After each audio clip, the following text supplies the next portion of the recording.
Bonjour de la plage Simaro au bourg de Vis-Habitants. Nous sommes en direct de la journée de détente et jeux lors de leur deuxième édition. Cette journée sera décomposée comme suit. Pétanque avec la boule d'or, domino et loto durant toute la journée. Après, il y aura une marche découverte du littoral avec Abyss Laliwondage. Du canoë-kayak avec la base nautique Simaro Nautique et aquagym et baignade sécurisée. Voilà une journée qui se présente de bon augure. J'espère que tout se passera bien et qu'on aura un beau soleil. Comment vous arrivez à sensibiliser la population à ce genre de développement? Alors maintenant, on dit toujours on ne peut protéger que ce que l'on connaît.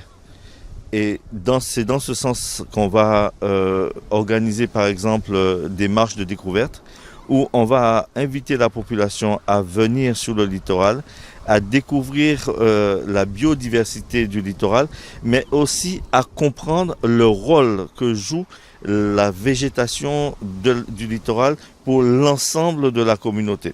Juste par exemple, quand on regarde la mer, il y a l'étendue d'eau, mais on peut dire aussi, il y a aussi des herbiers, il y a la barrière de corail quand on est dans une baie, mais après cette bande de sable qu'est la plage, on a aussi une forêt. Et cette forêt qui est une forêt de mangrove ou une forêt marécageuse, mais cette forêt a un rôle très important dans l'équilibre de la biodiversité. Et on sait bien que l'homme fait partie de la biodiversité. Imaginez une commune qui n'a pas de mangrove, qui n'a pas de forêt marécageuse et qui a un tsunami. Vous imaginez comment le tsunami va avoir un effet dévastateur sur la commune? L'eau va entrer à une hauteur de 80 mètres et va ravager la ville d'une manière désastreuse. Imaginez qu'il y a une forêt marécageuse, eh bien la forêt marécageuse va casser l'effet de la vague. Une vague qui était à 80 mètres de haut va descendre à 8 mètres de haut. Et là, eh bien, l'effet est totalement différent par rapport à une commune qui n'a pas de mangrove. On reste toujours sur ce problème je pense, communication à Vieux-Habitants. Les gens n'y adhèrent pas. Y a-t-il pas un problème de communication, pensez-vous? Alors moi, je ne dirais pas qu'il y a un problème de communication. Il y a juste, parce qu'on dit des choses, on fait des invitations, c'est juste une question de préoccupation. On n'a pas tous les mêmes préoccupations. Maintenant, c'est vrai que quand on tient des propos comme ça, on a toujours en arrière-pensée des comparaisons. On va comparer par exemple une population qui ça fait 100 ans qui sont conscients de l'importance de la protection de l'environnement avec une population où ça fait peut-être 20 ans, 30 ans qu'ils ont pris conscience que le littoral, l'environnement, le développement durable a du sens et doit être pris en compte pour garder un milieu favorable à la vie. Eh bien, il ne faut pas faire de comparaison. Il faut agir dans le présent. Et cette détermination d'agir dans le présent se fait à travers de toutes petites actions. Aujourd'hui, si c'est 2 personnes, 3 personnes qui viennent, eh bien, c'est intéressant de faire cette action avec ces personnes-là. L'autre angle d'attaque, ce sont les enfants, les écoles. Eh bien, là, quand on fait des actions dans une école, eh bien, on parle aux enfants et on amène cette compréhension, cette découverte, cette compréhension qui va favoriser un changement de comportement. Et on sait bien que les enfants ont un impact sur les parents.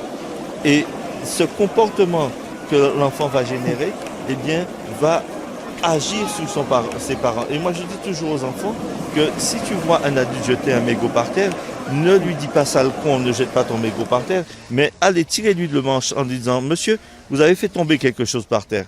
Le monsieur, il va regarder qu'est-ce qu'il a fait tomber. Et quand il va voir qu'il a fait tomber son mégot, eh bien là, il va réfléchir à 2 fois avant de refaire ce geste. Parce que l'enfant a attiré son attention sur cette réalité.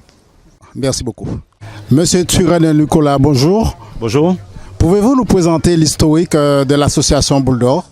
La Boule d'Or, c'est l'une des plus anciennes associations de pétanque de la Guadeloupe, mais l'une des plus anciennes associations aussi de Vis-Habitants, qui a été créée en 1962 par l'ancien secrétaire de mairie, il est décédé malheureusement, M. Turenne Marceau, qui était secrétaire de mairie du temps de Arnaud Nicolas, ça, créé en 1962.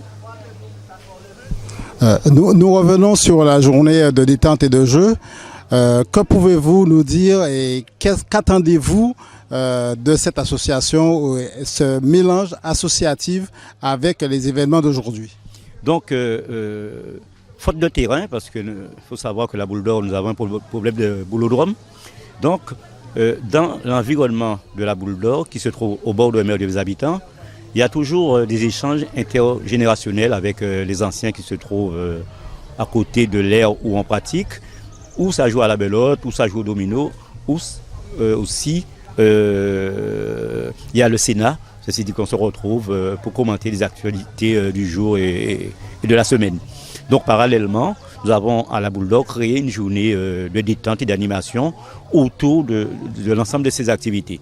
Donc cette journée de détente que nous faisons, qu'on appelle Jeudi, j'ai joué, ça se passe tous les jeudis de l'Ascension. Et dans cette journée, on retrouve l'ensemble de ces activités, à savoir la pétanque pour ceux qui veulent jouer à la pétanque, sponsorisée par quelqu'un, et on paie une petite somme minime, mais ça nous permet de passer une journée entière à soit jouer à la pétanque, soit jouer au domino, soit jouer à la belote, et éventuellement jouer au loto aussi. On voit que vous avez associé le canoë-kayak, la marche pour la protection du littoral. Comment vous arrivez à mobiliser les gens au sujet de la protection du littoral? Donc c'est que j'ai quand même parlé un peu vite. J'ai dit que dans l'environnement du club, j'ai oublié qu'il y avait la base nautique aussi et qu'il y avait aussi l'association Abyss la Lyonnage qui s'est créée il n'y a pas longtemps.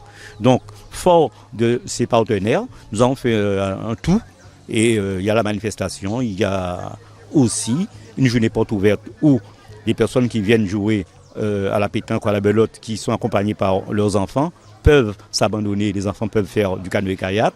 Et une randonnée a été proposée par l'association Abyss la Lyonnage, ce qui fait que c'est une belle activité, c'est une belle journée de détente. Alors je dis une belle journée de détente parce que je tiens vraiment à le signaler, je l'ai dit en préambule, il ne faut pas que ce soit de la compétition. Il y a forcément des prix à gagner, mais l'esprit de compétition doit régner. On ne va pas faire une compétition de pétanque, on va faire une mêlée de pétanque. Ceci dit que tu tombes avec quelqu'un, peut-être qu'il n'a jamais joué. L'idée, c'est de l'apprendre à jouer. Tu as la belote, le domino. Il ne faut pas avoir de compétition. C'est la détente qui prime aujourd'hui. Bonjour, Chélim Kati. Vous êtes chargé de communication de CIMAO Nautique, la base nautique municipale de Vieux-Habitants. Pouvez-vous nous décrire en quelques mots vos motivations et vos objectifs? Oui, donc bonjour. Alors la base nautique en fait de la mairie de Vieux-Habitants sur la plage de Simao accueille en fait les écoles, le collège, les associations, etc. Donc nous sommes ouverts de 8h à 17h quelquefois, du lundi au vendredi. Et donc l'idée en fait c'est de redynamiser un petit peu la commune, le bord de mer, que les jeunes puissent profiter un petit peu du littoral. Nous proposons du canoë-kayak, du paddle. Tout à l'heure nous allons faire de l'aquagym également. Et donc nous avons un vivier parce que nous avons aussi une section sportive, UNSS aussi. Donc nous avons participé à plusieurs compétitions sur la Guadeloupe avec plusieurs collèges. Donc Petit-Bourg, nous étions sélectionnés sur la Martinique. Enfin voilà, Petit-Bourg, Sainte-Rose, Lauricis, etc. Donc nos jeunes du collège du Suzangeli, ont la possibilité de venir s'entraîner le mardi, le jeudi et le mercredi. Les motivations, alors nos motivations à nous, c'est justement, comme je vous l'ai dit, redynamiser, que nous puissions aussi détecter de nouveaux talents parce que nous avons un vivier sur la commune de Vieux-Habitants, nous avons un beau plan d'eau et donc la mer nous permet aussi d'avoir des activités nautiques, à mettre à disposition aussi notre matériel pour les touristes, pour les locaux, etc. Donc nous faisons de mini-randonnées aussi pour découvrir le littoral abyssois. En parlant de littoral abyssois, comment arrivez-vous à mobiliser les jeunes qui viennent chez vous sur la protection du littoral? Ah oui, ça fait partie de notre programme, puisque avec le collège ou les écoles, nous essayons de faire de la prévention, notamment sur les tortues, parce que nous savons que sur le littoral, il y a beaucoup de tortues. La protection, c'est-à-dire la protection du littoral aussi, qu'il préserve, parce que c'est quand même notre patrimoine, c'est notre littoral. Donc il faut que les jeunes aussi puissent prendre conscience que la mer, le bord de mer, il faut quand même qu'on en prenne soin. Ne serait-ce que pour nous, mais pour aussi les poissons, les coraux, etc., etc. Donc l'idée, c'est qu'ils deviennent un éco-citoyen. Jocelyn Gauthier, vous êtes l'un des pionniers du canoë-kayak à Vieux-Habitants. Et je vois que vous participez activement à l'initiation et au maintien du canoë-kayak sur la base nautique de Simao. Comment approchez-vous ce thème quand vous parlez avec un jeune? Bon, le thème est assez simple. Nous, ça fait des années, nous, on est là. Ça doit faire un travail de transmission. Ça doit essayer d'encourager les jeunes.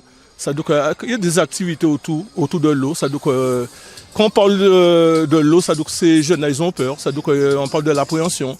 Alors nous, on est là. Ça doit c'est pour les inciter. Ça doit faire pratiquer tous les sports nautiques. Ça doit le rapprocher de l'eau. Ça doit et on fait un travail de transmission. C'est ça que je veux dire. Voilà, aujourd'hui, vous avez rajouté l'aquagym avec le canoë-kayak. Pensez-vous aller vers une autre évolution ou rajouter d'autres activités? Par contre, nous on a un grand rêve, ça c'est de monter un club de canoë-kayak. Ça c'est notre rêve. Je ne vais pas peut-être trop le dire, mais c'est de monter un club parce qu'il y a des jeunes qui... On a une demande assez forte, mais c'est la volonté de la municipalité. C'est-à-dire qu'on attend qu'ils montent un club. On a des vrais athlètes ici, on a un gros travail à faire. Et avant de finir, c'est parce que ça fait des 95 j'ai commencé, 95-96 je commence à travailler dans le milieu. Et mon rêve là, c'est de monter un club avant de finir ma petite carrière.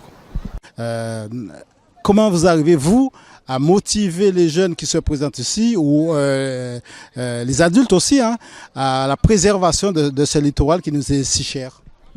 Ah, là, bonne question par contre. Ça doit en ce qui concerne le littoral, ça doit voir qu'on travaille dans des conditions pas trop favorables, pas trop adaptées. Ça doit avec toutes les roches, ça doit on a une belle plage, le littoral magnifique, on peut développer pas mal de choses, mais ça, à cause des galets, ça doit avec les roches, on peut pas trop développer. Ça doit aussi à cause du le matériel, ça doit s'inscrit le matériel, ça peut endommager le matériel. Et aussi notre santé aussi, c'est pas pratique de tirer les cailloux, le faire monter sous les roches. Ça doit faut que nous donne les moyens. Je sais pas comment on fera, mais ça doit avec la bonne volonté, qu'on nous donne les vrais moyens. Et on peut faire du bon travail ici, mais il faut qu'on nous donne les moyens. Merci Jocelyn.